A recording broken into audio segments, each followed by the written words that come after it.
Saudações a todos, aparentemente saudável. Está no ar o vosso programa que aborda tudo sobre literacia em saúde.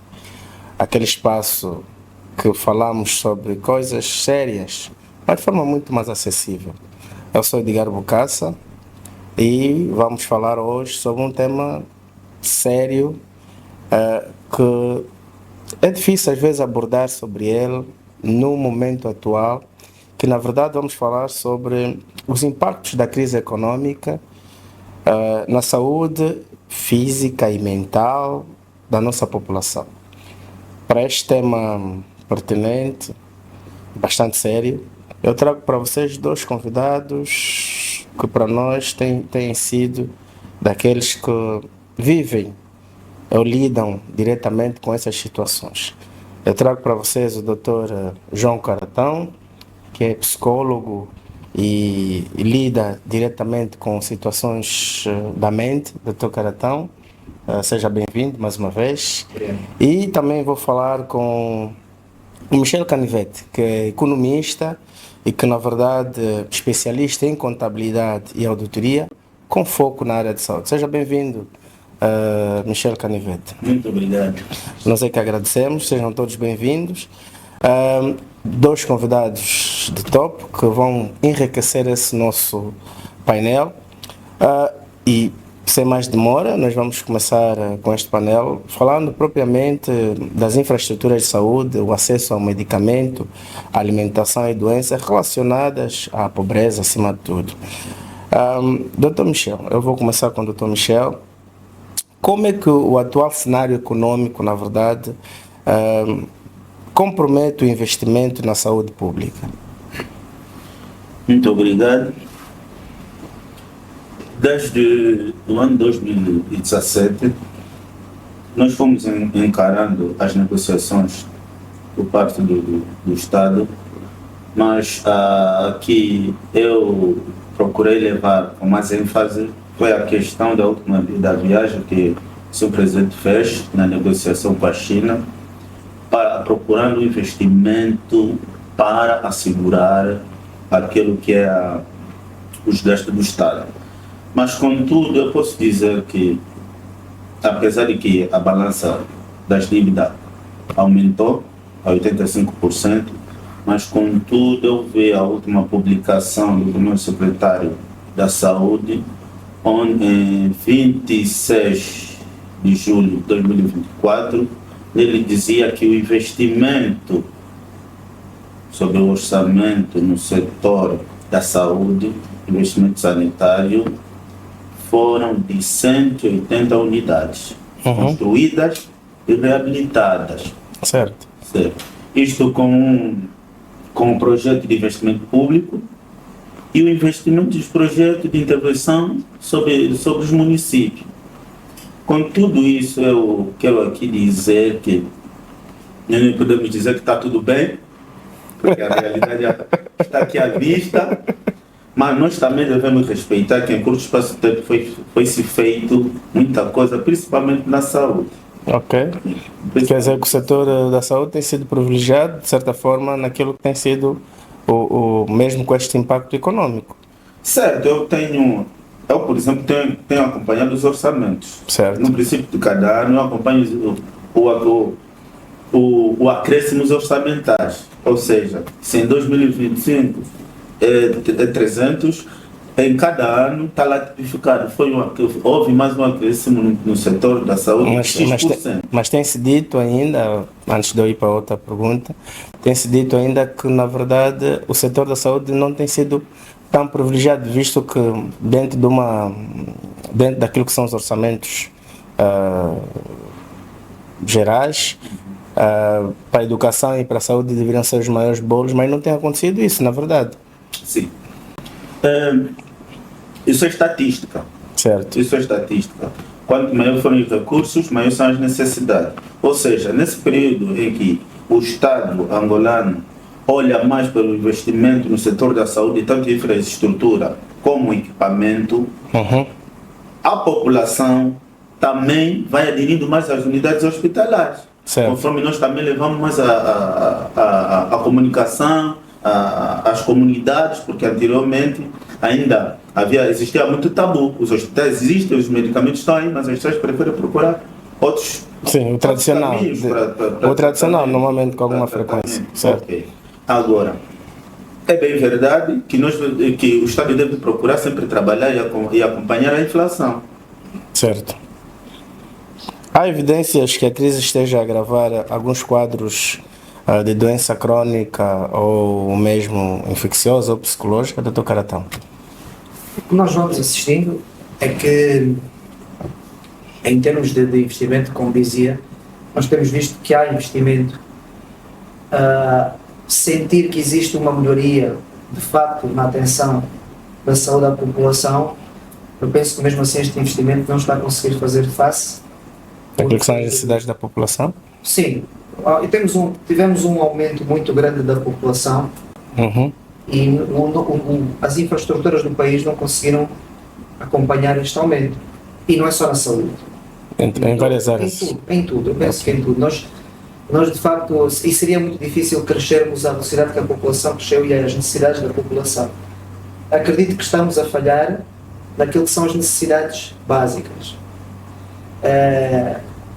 A questão por exemplo, da saúde, nós sabemos perfeitamente que a nossa população, por exemplo, é uma população jovem. E nós vemos que nos países mais avançados, a maior parte dos custos da saúde são gastos principalmente com uma faixa etária superior. Sim, sim. Não é? Portanto, são as pessoas com mais de 50, mais de 60 anos, diria eu, que gastam mais o orçamento da saúde. Aqui são mais os jovens. Aqui são mais os jovens porque a nossa população é jovem. Mas certo. Eu acho que tudo começa na falta da atenção básica de saúde. Na atenção primária. O saneamento básico, a falta de acesso à água, a falta de organização dos bairros, tudo isso condiciona a que nós tenhamos um número muito alto de pacientes que poderíamos não ter. Ou seja, eu acredito sinceramente que se houvesse maior investimento na criação de condições de vida que potenciem a saúde, os hospitais não estariam tão cheios. Ok. Ou seja, nós continuamos a ter a doença que mata mais em Angola continua a ser a malária e de longe. Nós há quanto tempo é que lutamos com a malária? Porquê que nós temos tanta malária? Porquê que há países que já conseguiram erradicar a malária e nós não conseguimos? É porque nós continuamos a ter muitos fatores evitáveis de multiplicação do mosquito, de propagação do parasita, que poderiam ser, eu não digo extintos completamente, é um desafio muito grande, mas minorados. Ou seja, se eu tiver água corrente, se eu tiver uma urbanização, não deixar que os bairros se propaguem como se propagam de uma forma que parece que estamos a viver no século XIV ou XV.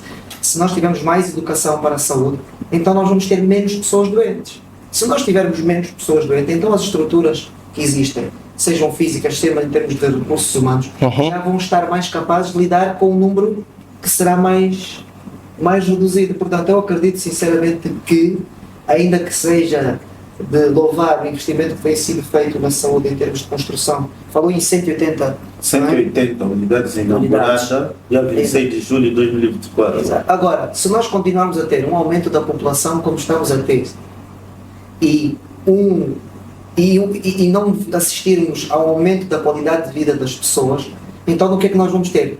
Vamos ter cada vez mais pessoas a viver em más condições, ou seja, vamos ter a cada vez mais pacientes. E o número de pacientes há de estar sempre muito à frente da capacidade estrutural. Okay. Com certeza. Eu penso que nós temos que ir à raiz e conseguimos baixar o número de pacientes, ou seja, termos melhor saúde pública, termos pessoas que se cuidam mais, que comem melhor, que têm acesso à medicação logo no início para não complicar. Por exemplo, estamos a falar da malária, casos de malária que não complicam, nós já tivemos o quarteio de graça e verificamos como é que de repente a malária começou a baixar porque os tratamentos iniciavam-se muito precocemente, não é?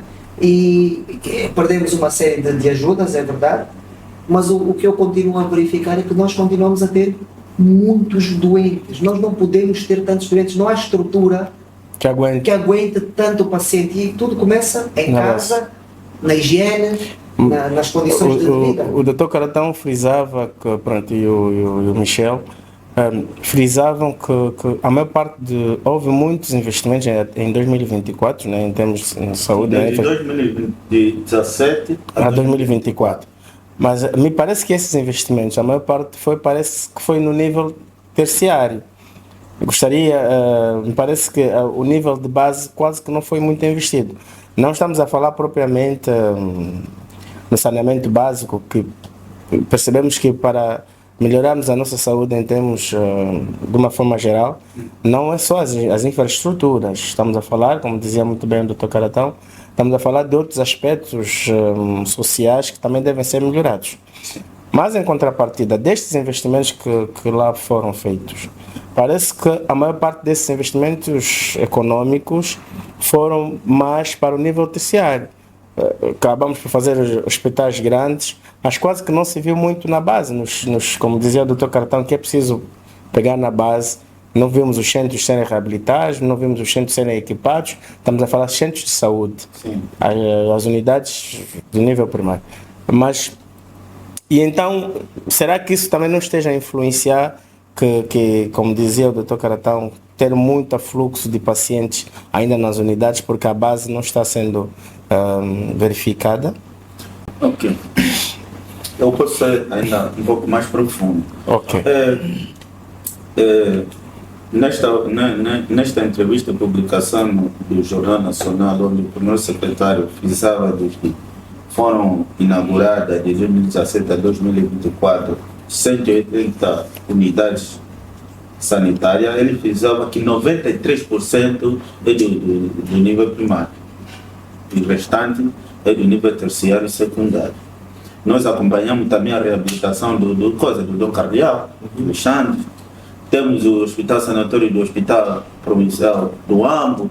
Aquilo é algo que praticamente havia sido esquecido, em que nós procuramos revitalizar. Reabilitar. Sim. E tem a inauguração do Hospital Provincial de Cabinda, também aquilo é de um nível uau, com equipamentos top de gama. Kwanza Norte, Kwanza Sul.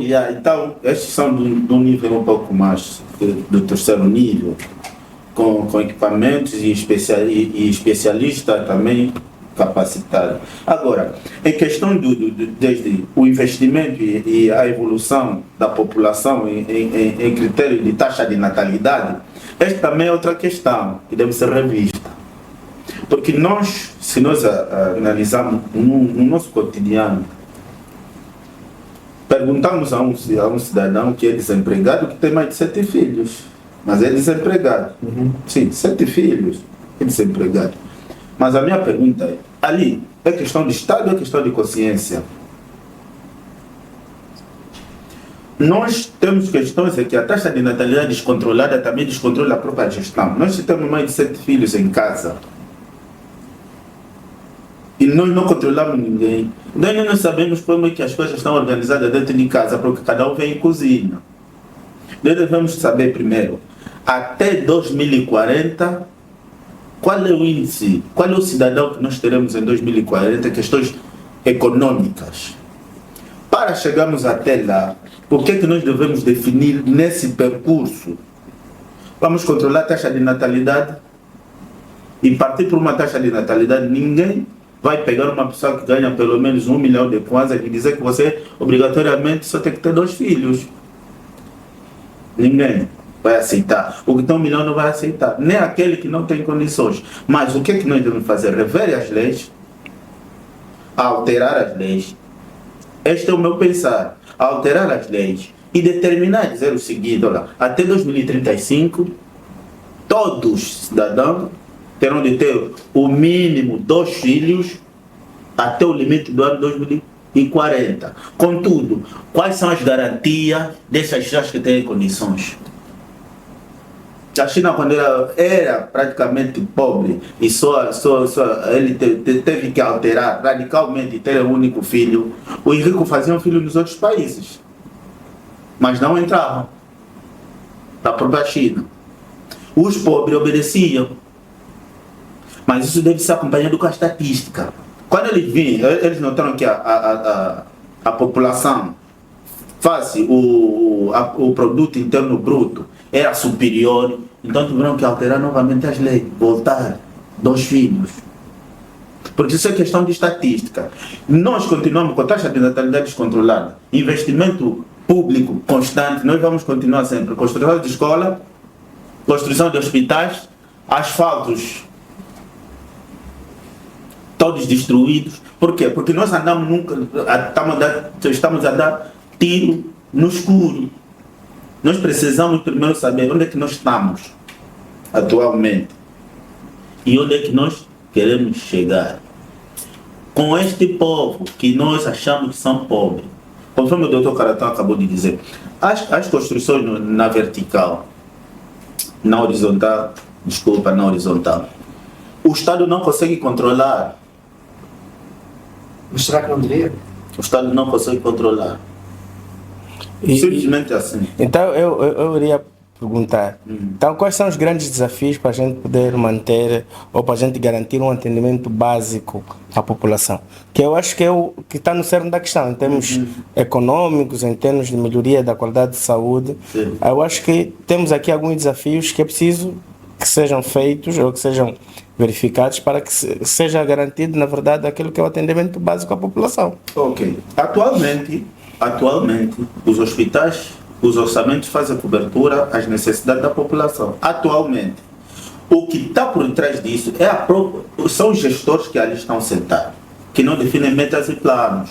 Porque o Ministério da Economia faz o estudo. Ok. Ele prevê um orçamento que sabe que até no final do ano, se a inflação subir a 30%, ele ainda consegue fazer cobertura.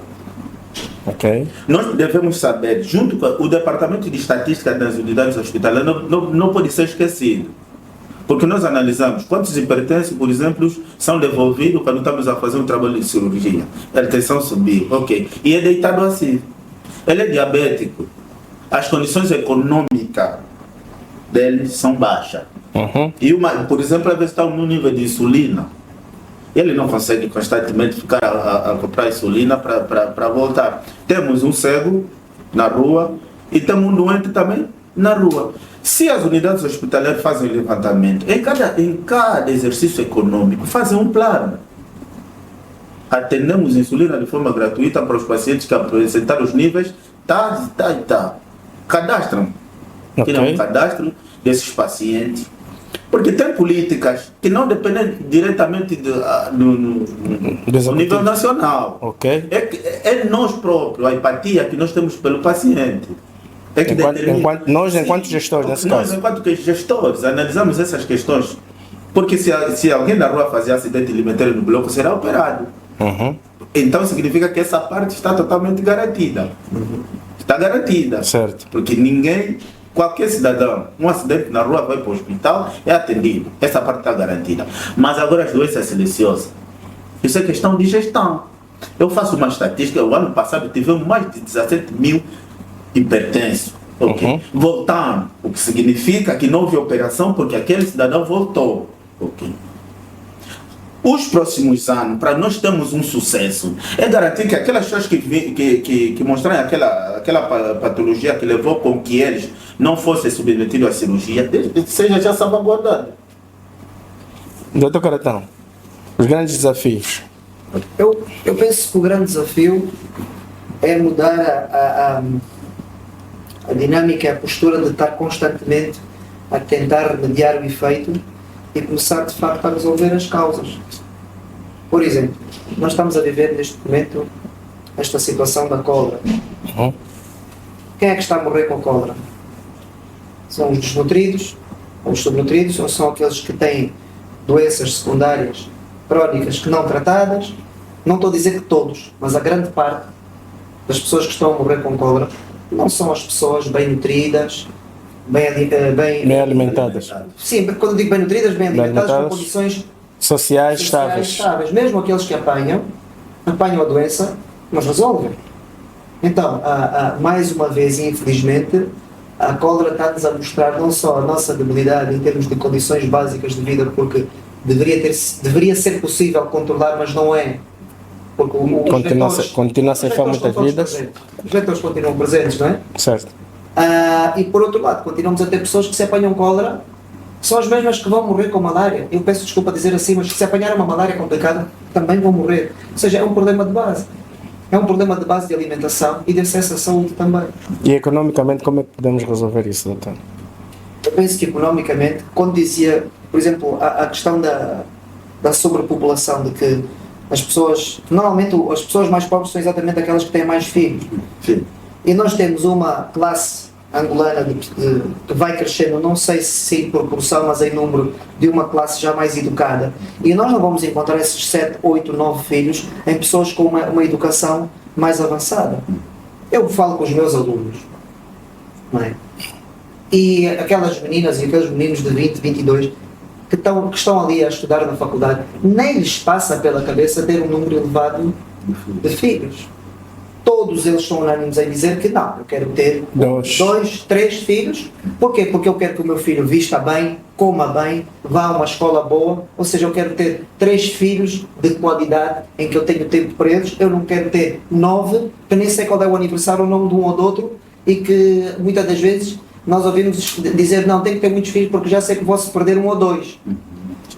Então, o que é que isto significa diretamente? Que a educação promove um melhor planeamento familiar. Ok. É claro que podemos pensar no exemplo chinês, que entretanto deram um tiro no pé porque a segurança social na China colapsou devido à política de um filho, e agora estão a dar incentivos para as pessoas terem 2 e 3 filhos, porque as pessoas que trabalham agora não são suficientes para descontar para pagar a segurança social daqueles que estão deixados. Então, ok. Não é? Certo. Temos A pirâmide invertida. É a política do 1 para 8. Neste momento, um trabalhador chinês está a fazer descontos Para 8. para 8 pessoas que já não trabalham. Ok. Não é? Colapsou. Então, eu acredito que as políticas de limitação de natalidade podem ajudar. Não, o exemplo chinês é mau, não é um bom exemplo. Não é um bom exemplo. Mas pensar, se calhar, dizer assim, olha, incentivar as pessoas que não têm mais de 2 ou 3 filhos pode ajudar. Mas eu penso que é exatamente na educação. Okay. As pessoas que são educadas, que têm um nível de consciência superior, não é preciso o Estado limitar o número de filhos. Ele vai gerir. Ela conscientemente. Ele vai gerir o número de filhos que vai conseguir suportar. Agora, eu venho de uma família rica, tenho 4 fábricas, ganho não sei quantos milhões. A mim permite eu ter 8 filhos, mas eu consigo gerir isso. Okay. Não preciso de uma limitação do governo para dizer dos filhos que eu tenho que ter. Será não que preciso ir para fora do país. Será que isso tem muito a ver também com o estilo de vida que se tinha antes e o estilo de vida que se tem hoje? Com certeza. Por isso porque é que econômica a educação. Certo. Tem que começar nas escolas. O planeamento familiar deve começar na primária. As crianças na 3ª e na 4ª classe têm que começar a falar dos benefícios de ter uma boa casa, ter boa alimentação. Estas crianças todas subnutridas que estão a morrer com cólera, se não estivessem numa casa em, como disse, o pai não trabalha, a mãe zunga com dificuldade e se tem 8 bocas para alimentar, qual é a criança que vai estar com uma nutrição que lhe permita apanhar, infelizmente, a cólera, mas conseguir tratar? Esta família, se tivesse um pai e uma mãe que tivessem uma educação melhorada, não tem que haver limite do governo. Eles próprios sabem que vão ter 2 ou 3 filhos e vão ter que ficar por aí, porque sabem que têm que ter a capacidade de planear e dizer assim, para os meus filhos estarem bem nutridos e eu assegurar uma boa educação, um bom crescimento, um bom acompanhamento, eu não posso ter 9 filhos, senão o que é que vai acontecer? Já sabemos. A de 12 cuida de 10, a de 10 cuida de 8, a de 8, quer dizer, a de 4 anda com a de 1 nas costas, já como nós vemos aí, que educação é que estas crianças recebem, que acompanhamento é que elas recebem, que proteção é que têm, que preparação é para a vida. Eles próprios não vão ter acompanhamento e quando chegarem adultos vão ter outra vez os 7 e 8 filhos se calhar. Então, agora, se forem para a escola e receberem de facto os benefícios de que é ter um planeamento familiar e de ter um número de filhos que esteja proporcional à capacidade económica, à capacidade habitacional, então aí a população autorregula-se. Então basicamente é tudo uma questão de educação. Está a faltar literacia na população. Com certeza. Eu penso que é, porque eu se mostrar à população que temos que abandonar aquele modelo mais ancestral de que vou ter 9 filhos porque 5 morrem e assim ficam 4, que é o modelo pelo número, não é? E se eu lhes mostrar que tendo em conta o acesso à saúde que se tem, o acesso à alimentação, que já não é preciso pensar desta maneira, que o que nós temos que pensar é na qualidade da educação e do acompanhamento dos filhos, e não está, ou seja, que o lucro não está na quantidade, mas na qualidade. Certo. Se eu conseguir mostrar à população que ele será benéfico para as famílias terem 2, 3 filhos em vez de 9, 10, a própria população vai se autorregular. E o Dr. Caratão tocava num aspecto sobre educação que eu acho que é importante esclarecer também. Parece-me que já houve algum tempo que os mais velhos, acima de tudo, por falta mesmo se calhar de informação neste caso, ou mesmo de educação, achavam que ter muitos filhos também é como se fosse negócio, não é? É como se eu vou ter 10 filhos, se morrer 2, pelo menos fico com 8. Exatamente. E se esses 8 se ingrarem na vida, pelo menos já esse fulano e ciclano vão conseguir me sustentar. Também podemos olhar por este ângulo? Sim, podemos analisar nessa vertente, mas aqui a questão que está em cerne é quantas pessoas estão nas academias e quantas estão em casa. Nós vamos analisar nessa vertente. A questão hábitos e costume também. Aqui a questão cultural também. Está aqui, jovem. Entre ter um filho português sentado aqui e um angolano sentado, nós percebemos que parece o português falta respeito ao pai, mas é hábito deles. Nós aqui olhamos, parece que o pai é Deus. Sim, mas também é nosso hábito. Olhar assim ao pai. Mas, agora, dizer que o Estado vai pegar todos esses dispor nas academias, isso é algo, para mim isso aqui nunca irá existir, como dizer assim, o Estado vai empregar todos. Isso nunca vai acontecer. Nunca será possível. Nunca. Nem deve. Não é bom. Isso não é bom que aconteça também. Mas dizer que nós devemos trabalhar nas televisões, comunicar, informar, educar. Nos quadros curriculares, conforme o Dr. Caratão acabou aqui de frisar, isto é mesmo fundamental. Ter encontro com os pais, também informar, fazer palestra, isto aqui é fundamental. Os jornais também é fundamental. Os livros infantis também devem estar ali. Ali poderemos, não hoje, ter assim algo, uma resposta a curto prazo, mas daqui a alguns anos é preciso formatar a mente humana. Sim, preparar um cidadão para 2050 hoje. É preciso pensar país. Sim. Agora, dizer que a nossa mente já está a caminhar para um bom lugar, está. Nós praticamente estamos a caminhar bem. A crise está nos ajudando? A crise econômica é outra questão. A crise econômica é outra questão. É um lado que nós devemos trabalhar muito, principalmente o Estado. A crise deriva de muitas questões, tanto no desemprego. E aí, então, são questões que devem ser algo muito complexo. São fatores muito. Tem muitos intervenientes. Sim. Nós sabemos que, na verdade, há uma grande dificuldade dos cidadãos conseguirem adquirir os medicamentos essenciais, né, para o seu tratamento. Isso evidencia uma ligação direta entre a fragilidade econômica e o adoecimento das populações, de certa forma? Nós mesmo assim, nas nossas farmácias, temos medicamentos muito baratos. Muito barato. A medicação que nós fazemos aqui com os medicamentos indianos, se formos à Europa tentar comprar aqueles medicamentos, vai-nos custar mais 10 vezes, 100 vezes mais. Certo. Mas há certos medicamentos que continuam a ser um pouco mais difíceis de encontrar e mais caros. Eu acho que aqui o Estado de facto também podia intervir no subsídio, devia subsidiar. A subvenção.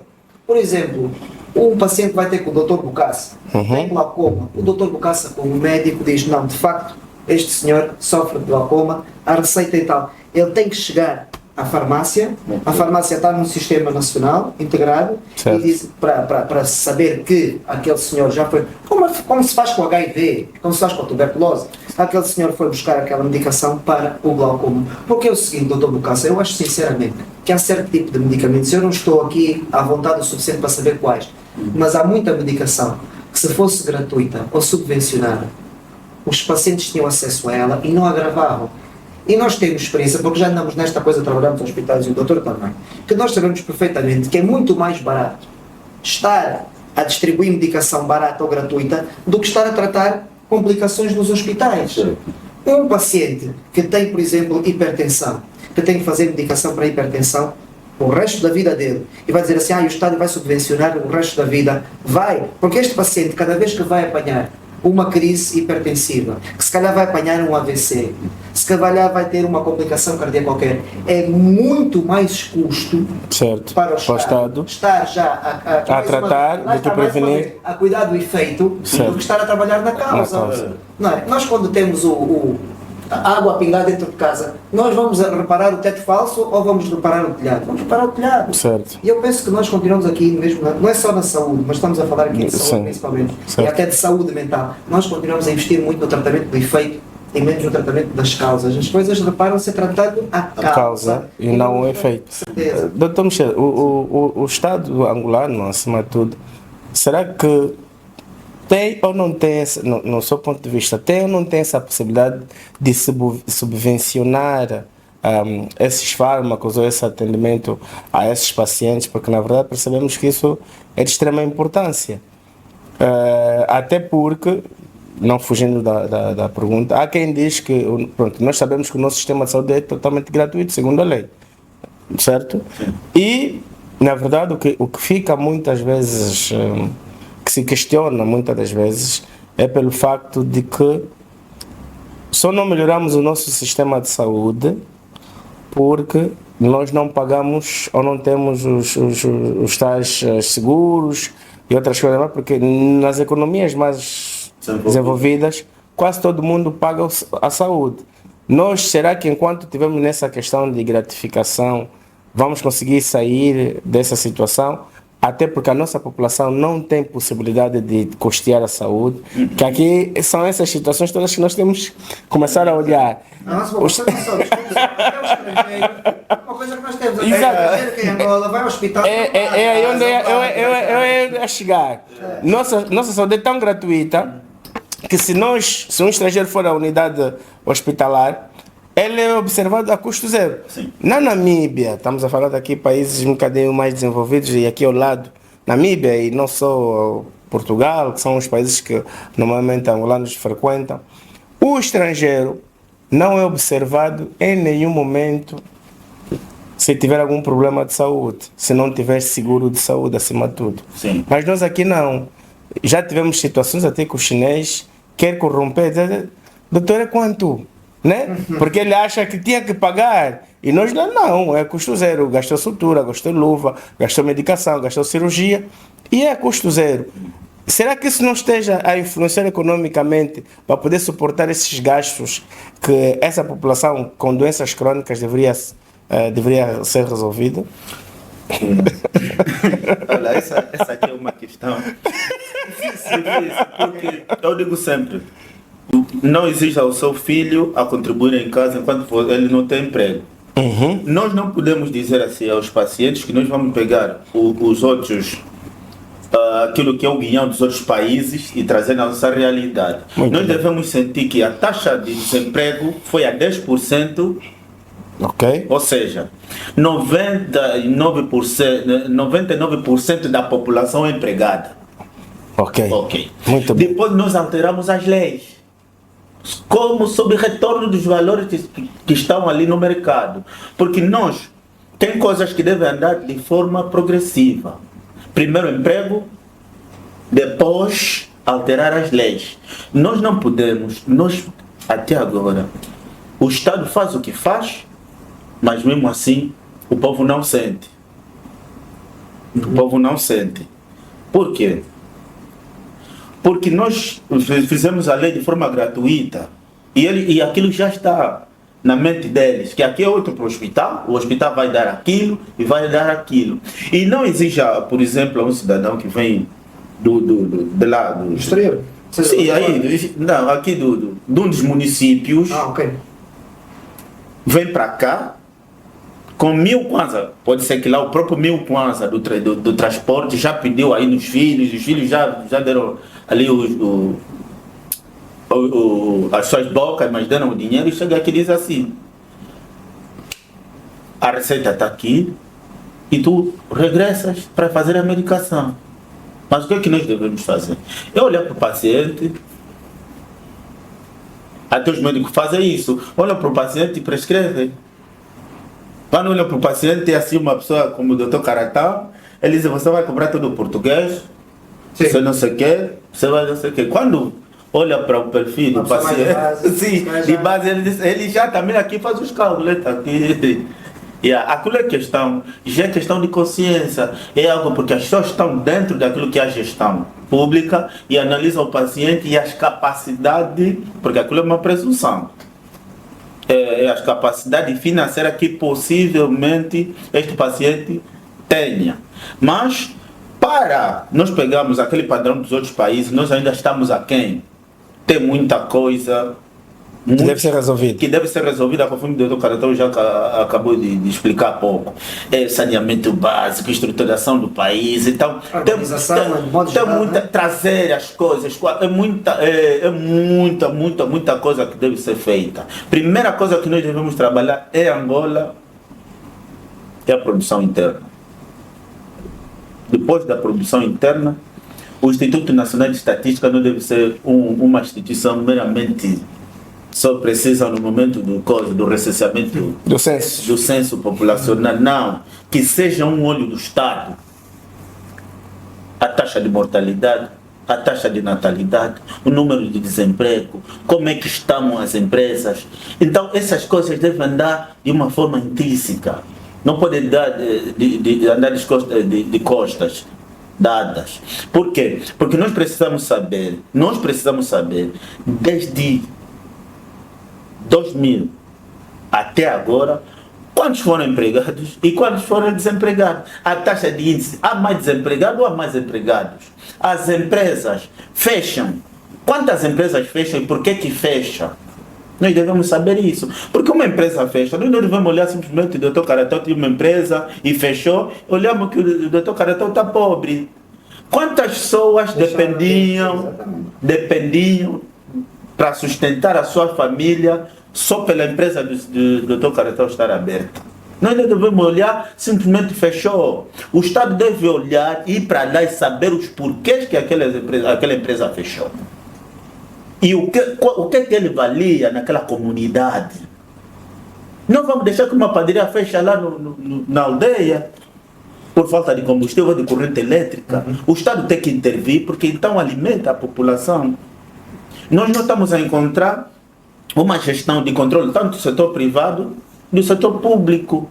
Não temos um órgão a supervisionar o porquê dos acontecimentos. Nós olhamos que existia aqui, por exemplo, o figurino da moda. O Shadow. Havia aí a masmorra. Tudo fechou e nós olhamos, aí existia, mas não. Aí existiam pessoas, aquilo existiu mais de 30 e tal anos. Ajudou a família. Até reformados. Como é que ficaram? Onde é que estão essas pessoas? Uns não aguentaram o impacto. Estão nos álcool. Ok. Uns foram separados das famílias, porque já não têm o poder que têm, não têm voz dentro da relação. Porque já não tem poder, ele não consegue sustentar a sua própria família. Como é que fica essa questão? Sim, eu penso muito do consumo de álcool que vai havendo e pegando um bocadinho na questão da saúde mental. E aí onde eu ia chegar, na verdade, quais são as principais consequências que têm acontecido fruto desta má qualidade de vida que a população tem tido por causa deste baixo poder econômico? Quer dizer, só tem consequências negativas, como é óbvio, mas tem consequências que têm a ver com quando o ser humano não tem as suas necessidades básicas preenchidas, ele depois também não vai gastar o seu intelecto e a sua energia em atividades secundárias. O que é que eu quero dizer com isto? Se eu me levanto de manhã e cada dia é uma luta para eu saber o que é que eu vou comer hoje, porque eu ainda não sei o que é que eu vou comer amanhã. Então a educação dos filhos, a minha educação, fica de lado. O eu querer ter algum tipo de atividade construtiva, artística, até educacional fica dado. Porquê? Porque eu, em primeiro lugar, tenho que preencher o meu estômago. Há outras consequências. Quando existem problemas económicos, a violência aumenta. E nós temos visto que a violência em Angola tem aumentado. A discriminação aumenta, seja a discriminação racial, cultural, e nós temos tantas culturas diferentes dentro do nosso próprio país. E nós temos visto que, ultimamente, tem havido até aumento do tribalismo, comportamentos de falta portanto, de aceitação, porque veio trabalhar, mas esse veio da vinda, veio daqui, hoje é do Puneno, foi trabalhar para onde e tal. Portanto, quando nós estamos mal economicamente, quando eu chego a casa e vejo que os meus filhos, quer dizer, eu felizmente nunca passei por isso, mas eu tento imaginar qual deve ser a dor no coração de um homem, de um pai ou de uma mãe que tem um filho em casa a chorar porque está com fome. Quer dizer, a tolerância para com os outros baixa, eu torno-me mais agressivo, torno-me mais destrutivo, posso entrar em depressão, mas a minha ansiedade também aumenta, por isso é que eu digo que depois... E aí estamos a falar propriamente dos transtornos psicológicos que isso... Com certeza, a depressão, a ansiedade, portanto, a introdução em comportamentos aditivos, como sejam do álcool ou outro tipo de substâncias. Porquê? Porque chega a um ponto em que a minha dor psicológica é tão alta que eu vou procurar subterfúgio em substâncias que me possam acalmar a dor. Drogas. O álcool é o primeiro. Okay. O primeiro a mãe de todas as drogas, o álcool. O álcool ainda por cima socialmente aceito, incentivado, publicitado, hoje em dia culturalmente quase que imposto aos jovens, porque aquele jovem que está com os amigos e que não bebe é o mal da otário. O mal da fita, portanto, o boelo. Isso é outra coisa que temos que trabalhar na nossa sociedade. Portanto, eu não estou a dizer que se deve proibir a bebida alcoólica, não é isso que eu quero dizer, mas de facto tem que soltar um bocadinho contra este incentivo ao álcool. Vemos cada vez mais, até ainda no outro dia comentava com os meus alunos que em Angola nós temos estatisticamente, verificamos que os homens continuam a beber mais do que as mulheres, mas o aumento proporcional tem sido maior nas mulheres do que nos homens, ou seja, proporcionalmente continua a existir mais ou menos o mesmo número de homens que bebem em excesso, mas o número de mulheres que bebem em excesso tem subido altamente. Mulheres que bebem durante a gravidez, mulheres que nascem com crianças com defeitos por causa do consumo de álcool durante a gravidez, aparecimento inclusivamente de mulheres que aparecem grávidas ou que apanham doenças sexualmente transmissíveis porque frequentam locais em que se embriagam e acabam por se envolver sexualmente sem qualquer tipo de proteção com homens que também, se calhar, eles próprios também estão embriagados, e isto tem estado a aumentar. Então existe aqui um descontrole também de comportamento social, mas o que está de base muitas das vezes, de facto, e voltando ao âmago da questão, quer dizer, o momento social e económico que vivemos, o aumento do desespero e da violência. A crise económica, Dr. Caratão, tem afetado o acompanhamento ou o acesso dos pacientes a consultas de psicologia, acima de tudo? Eu, no meu caso, eu posso dar a minha opinião, que estas coisas, quando devem ser ditas sempre com propriedade, é quando nós temos estatística de facto. Então eu posso lhe dizer, da minha visão... Sim, aquilo que é a tua experiência? Sim, nem tanto. Eu já tive pacientes que me desaparecem durante 2 ou 3 meses e disseram, não, doutor, não vim à consulta porque não tinha dinheiro para a moto, tinha dinheiro para o transporte. Portanto, isto sim, mas dizer que é um número muito alto, acredito que não. Uma consulta, eu espero não estar em erro, mas se não for é por poucos kwanzas. Uma consulta de um Hospital Geral de Benguela custa 352 kwanzas. Felizmente é um custo baixo. Mas se eu contar que é o custo da moto que vem, a custo da moto que vai, mais o preço da consulta, estamos a falar se calhar já de 1000 e poucos kwanzas. Quase 10 mil, independentemente de onde vive. Independentemente de, se calhar, 2.000 para algumas pessoas. E alguma pessoa diz assim, ok, esse 2.000, se calhar dá para comprar um bocado de pão, um bocado de chouriço, rama, e se calhar esses 2.000 kwanzas vão dar para eu comer hoje. Não vou. Não vou. Então, acaba por dificultar. Por isso é que eu digo, há pacientes que deixam de seguir, e quem diz psicologia diz outras consultas, sim. Deixam de fazer a consulta por causa disso, sem dúvida. Se é um número significativo, eu não consigo dizer porque teria que ser. E já acontece principalmente nos hospitais periféricos, que muitos pacientes, até eu passei e tive essa experiência, muitos pacientes recusam-se em ir para uma unidade hospitalar mais diferenciada, por exemplo, saindo, tu olhas para um paciente e dizes: esse paciente atendes o paciente, vamos supor aqui no Caimbambo, Xangoró, eu mesmo Balombo, e diz assim: a tua patologia tem que ser observada no Hospital Geral de Benguela, por exemplo. E o paciente recusa-se categoricamente em vir para o Hospital Geral de Benguela pelo fator econômico. Ou melhor, o paciente não tem condições de ficar no Hospital Geral de Benguela, porque para ele vir para o Hospital Geral de Benguela ou numa unidade e nem quer falar, sair do Hospital Geral de Benguela para ir para Luanda, porque o paciente começa primeiro a perguntar onde é que vai ficar, porque nós temos um sistema de saúde em que os pacientes, quando vão à unidade sanitária, não vão só os pacientes e um acompanhante, vai a família quase toda, e a família, dessa forma geral, tem que juntar os cabritos, a fuba da lavra, que é para poder vender, para poder ter condições de transporte, para poder ficar lá fora, muitas das vezes, para poder acompanhar a chamada para ir comprar algum medicamento, alguma situação. E o paciente recusa-se, porque sabe que não vai conseguir estar. Tem pacientes que nem vão. Outros não vão também porque não têm medo de perder o emprego, porque o tempo que vou estar no hospital, quando chegar, alguém já está no lugar dele. O meu chefe. Ou aqueles que são comerciantes não vão porque são 3 ou 4 dias que ele não vai vender, se ele não vender não faz dinheiro, se ele não faz dinheiro também já não vai. Então, quer dizer, é uma luta constante, então, que de facto faz com que a ansiedade generalizada da população esteja muito alta, porque cada dia é uma luta. Eu costumo dizer que, se calhar tem a ver com a nossa capacidade de adaptação, mas mesmo assim nós ambulantes somos um povo extremamente bem disposto. Nós devemos nos reinventar, nós devemos nos moldar, conforme nós estávamos sempre aqui a debater.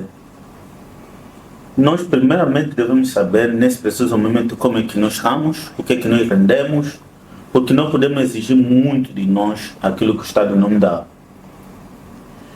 Porque eu digo sempre, se nós exigimos muito de nós acabamos por nos perder. Porque primeiramente a pessoa deve saber: eu sou isto e valho isso.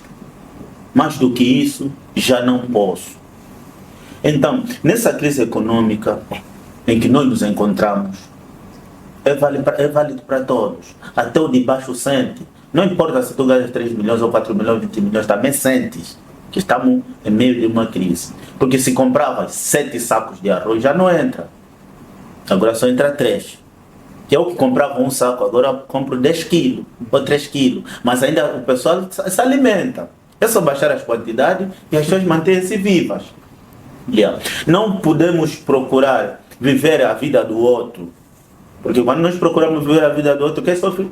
Somos nós. Não aquele que já está a viver. Não imitar. Respeitar que a vida é um processo. Conforme o Dr. Caratão já disse, hoje estás embaixo, amanhã estás em cima. E para chegar em cima, trabalha-se. As pessoas não caem de paraquedas. Não existem respostas fáceis, não existem saídas fáceis. Não, tudo trabalha-se, tudo é um histórico. É o partir da iniciação até a 11ª, a 12ª, eu fui crescendo. Não na classe, com conhecimento. E assim a vida vai andando. Muito bem, muito bem, muito bem. Dr. Michel, doutora Caratão. Quais são as estratégias que podem ser adotadas por famílias e comunidades com poucos recursos? Posso começar?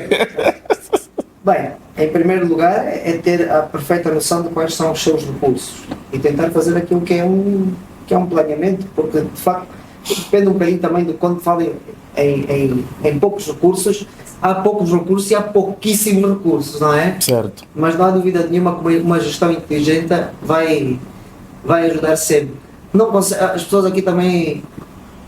Porque também é o que se vai vivendo aqui, sem dúvida nenhuma, mas há muito aquela questão de arranjar um emprego no Estado.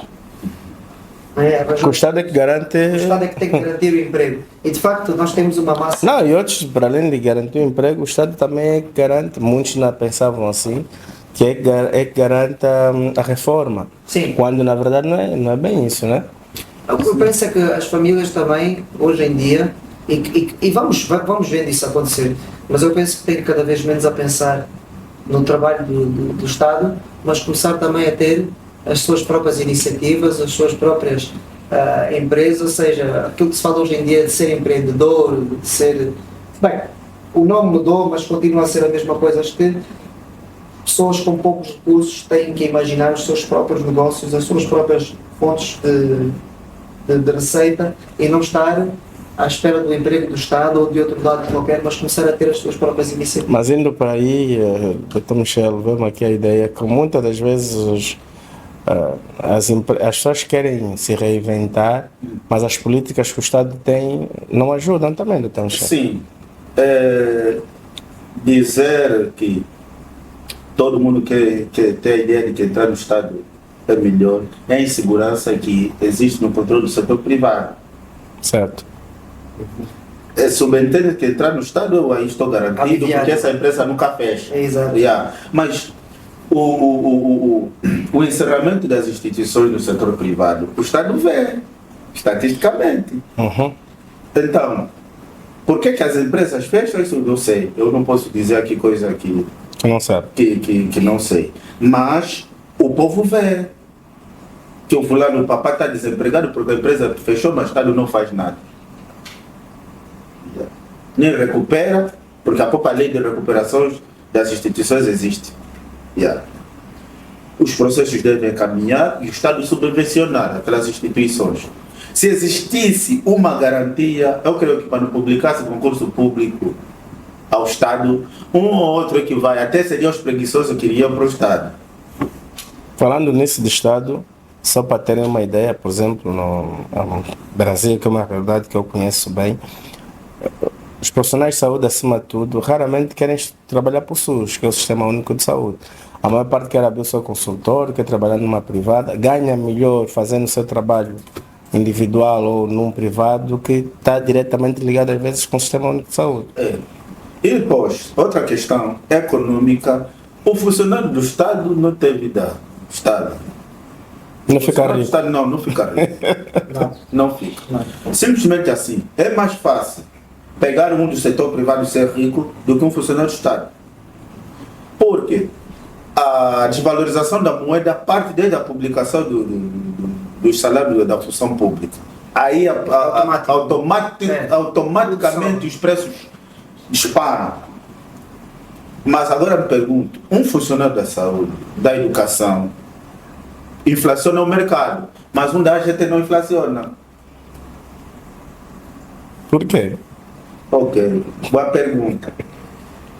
A massa de funcionários da função pública está na saúde e na educação. Enquanto que a AGT deve ter 300 ou 400 funcionários, presumivelmente a nível nacional. Ok. Então é mais fácil publicarem os salários da função pública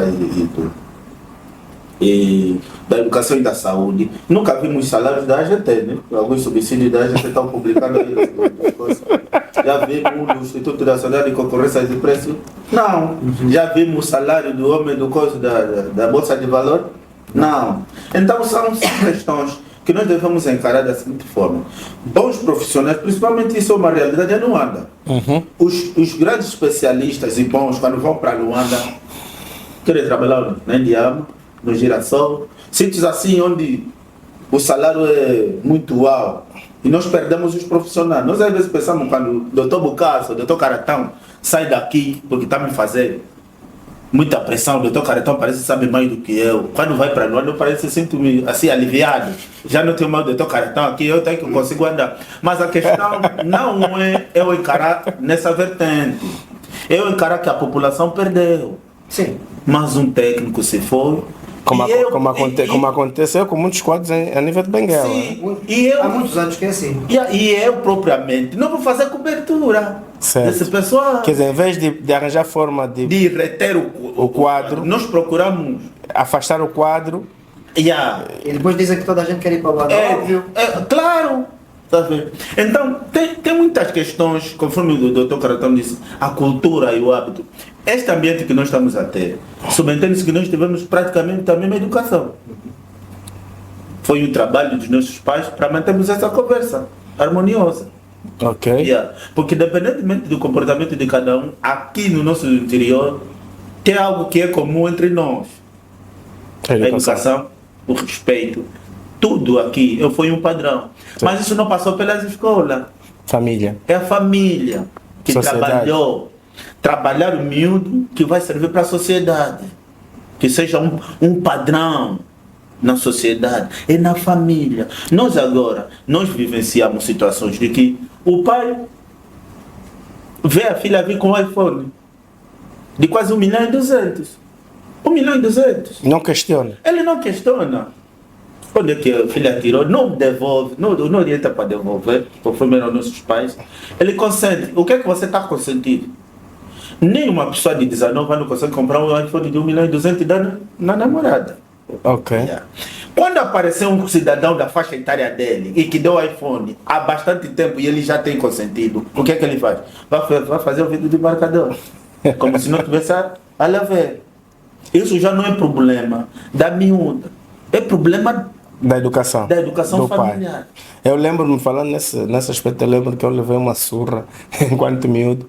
O meu pai encontrou-me com 10 kwanza, porque alguém deu-me 10 kwanza e mandou-me devolver. E levei uma surra por causa disso. E tocou nesse aspecto que, de certa forma, influencia muito daquilo que é a educação das pessoas. Hoje em dia, esse pai vai encontrar a filha com o iPhone e vai dizer: apresenta-me então o teu namorado, sim, porque ele já vai ver onde é que vai o benefício dele, não é? Sim. Isto é fruto da crise econômica também. Sim. Mas não é só da crise econômica, é também da crise de valores. Porque é o seguinte: perdemos. Será que a crise econômica não influenciou na crise de valores? Não, em parte. Só veio. Será? Sim. Com certeza. Será que não estão a ser corrompidos os valores por causa da dificuldade de dinheiro? Mas pela mentalidade também. Doutor Bocassa, vamos analisar. Porque o pai não tem condições de comprar telefone. Não tem condições de sustentar aquela filha. Aquela filha agora anda com um papoito e tal. Não, doutor Bocassa, vamos analisar.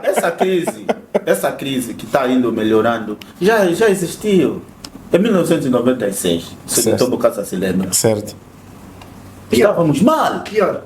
Muito mal. Quase que não bebíamos gasosa. Agora, será que é porque éramos crianças e nós não observávamos as mães a fazer as porcarias? Não.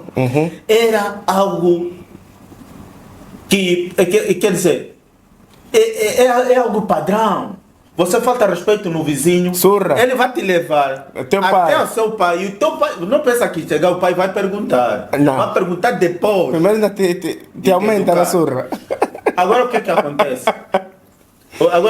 Esse programa tá bom, mas vai ter que ir ao... Agora o que é que acontece? O filho vem com um lápis roubado do colega. Certo. Pai, ontem o lápis perdeu, roubei ao colega. E o pai diz assim: fizeste bem. Eita. E ele pensa que este que ele está a matar hoje, amanhã ele não vai roubar na própria casa dele. Certo. Yeah. Porque o ser humano precisa de ser tratado e moldado conforme tu queres que seja no futuro. Muito bem. Aqui estamos a falar propriamente da importância dos valores, a importância da educação, no impacto daquilo que tem sido a economia, né, que muitas vezes dificulta a vida das pessoas. Aqui, para terminar o nosso painel, iria te perguntar aqui aos nossos convidados quais são as políticas que devem ser exigidas pela sociedade civil nessa questão que estamos aqui a abordar. A sociedade civil tem que ser uma sociedade. Eu acho que falar em sociedade civil é falar em contrato social, é falar do Ministério da Cultura também.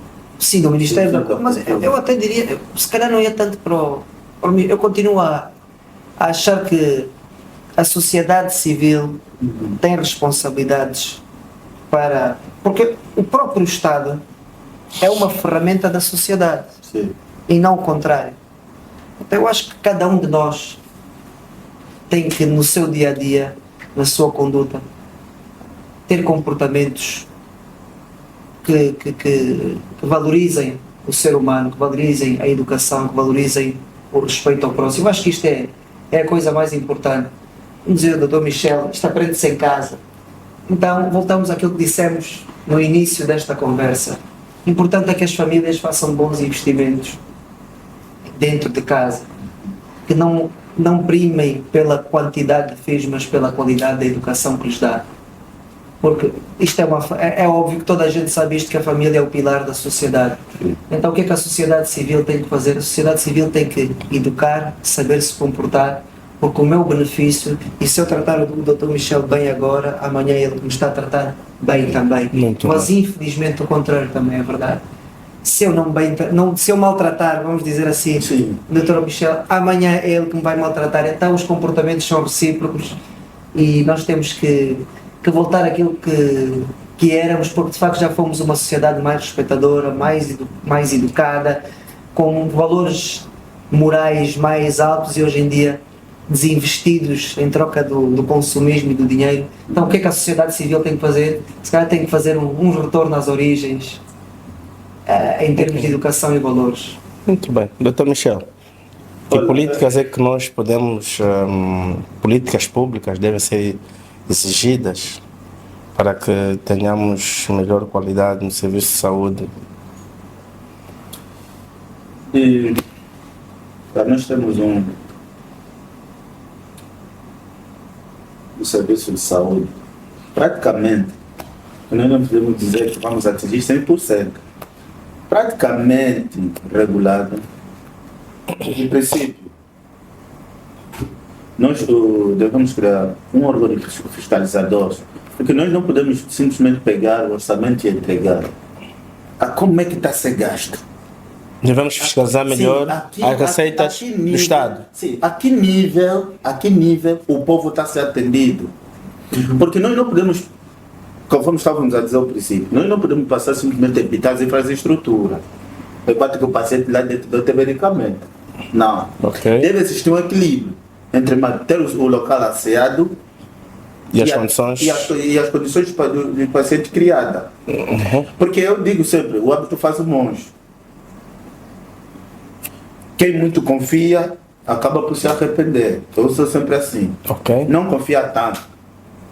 Por mais que você confia, não diga. Okay. Vá para lá, observa se as coisas estão a acontecer taxativamente bem. Nós não podemos, nós devemos olhar a estrutura. Por exemplo, eu digo, a gestão pública como se nós estivéssemos na nossa própria casa e que os pacientes são nossos filhos. Ok. Yeah. Que ninguém pode sair de lá descontente naquela instituição. É o que eu analiso. Analiso dessa vertente. Muito bem. Nosso programa vai ao fim, na verdade. Agradecemos a vossa presença. Muito obrigado aos nossos produtores do painel hoje, aos nossos convidados e todos aqueles nossos telespectadores de casa. Que essa conversa, na verdade, contribua para o fortalecimento da consciência coletiva sobre as necessidades da política pública que promovam o bem-estar do cidadão. Porque até percebemos nós que aparentar saúde não é mesmo que ser saudável. Nós devemos ver o indivíduo no seu todo. Devemos nos cuidar e até mesmo sermos saudáveis em todos os aspectos. Muito obrigado pela vossa presença. Mais uma vez, não esqueça de nos seguir na nossa página no Facebook, no Instagram, no TikTok e no YouTube. Até o próximo capítulo. Estamos contigo. Muito obrigado. Este programa é patrocinado por